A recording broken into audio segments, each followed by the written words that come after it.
If this law passes on April 1st, public drag will now be criminalized. Is this true? I live in Tennessee. I'm a Tennessean. I have questions. I just looked up the bill, Tennessee Senate Bill 3, SB 3, and I read it. And before I read it, I just thought maybe they were trying to say, it's illegal for a performer to have a overtly sexual show, like a striptease or a hardcore burlesque show, in a place where children are present. On some level, that made sense to me.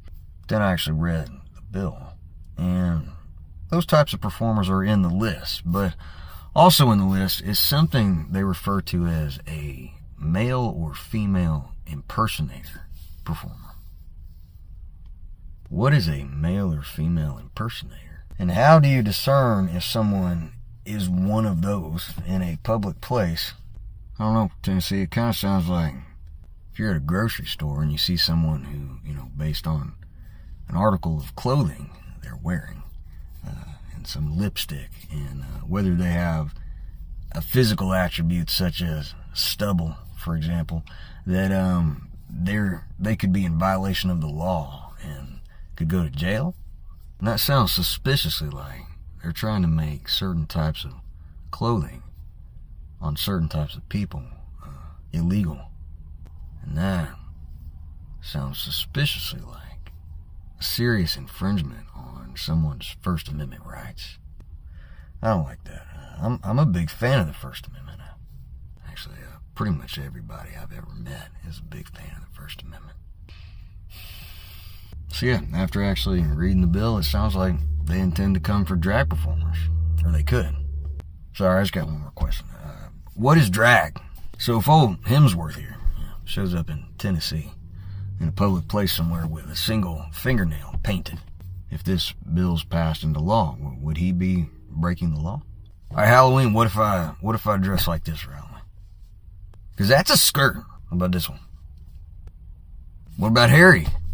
If this became law and he performed in this state, would he be arrested? I met my first ever drag queen in Austin, Texas when I was a kid. There was a Halloween parade downtown, and there was a drag queen in the parade.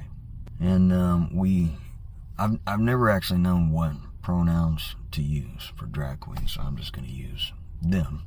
And this drag queen, I remember when we saw them, they were ripped, 6'4", big muscles, face full of makeup, wig, 6-inch heels, sparkly dress.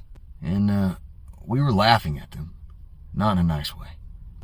They came over to us and they said, real nice, they said, y'all look great in your Halloween costumes.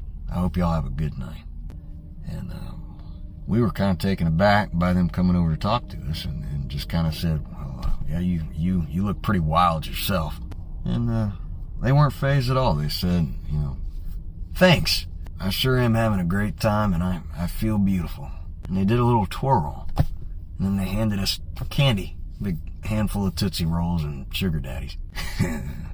That's kind of funny, actually.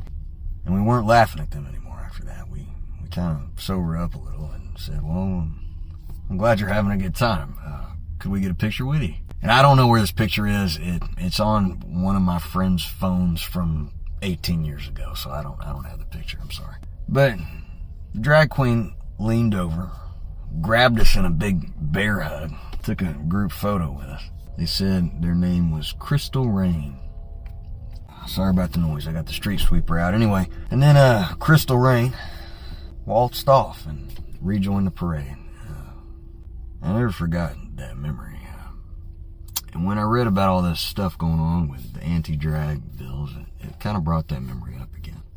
And now, as an adult, thinking back, there was nothing about that drag queen that was sexual or creepy in any way. And honest to God, they were kind of wearing the same type of clothes Dolly Parton wears, when she performs. Wig, glitter, tassels. And they were just nice to us. They were just playful and happy. The only people in the scenario that were putting sexualization onto that drag queen was us. Because we decided to treat them like they were creepy. Because they had an Adam's apple and were wearing lipstick. And we had issues with it. But not for any reason other than the arbitrary bullshit that we were raised with that now I deeply regret. Crystal Rain stayed with me, and I hope that wherever they are happy and still wearing those 6-inch heels and spreading all the joy that they were at that Halloween parade.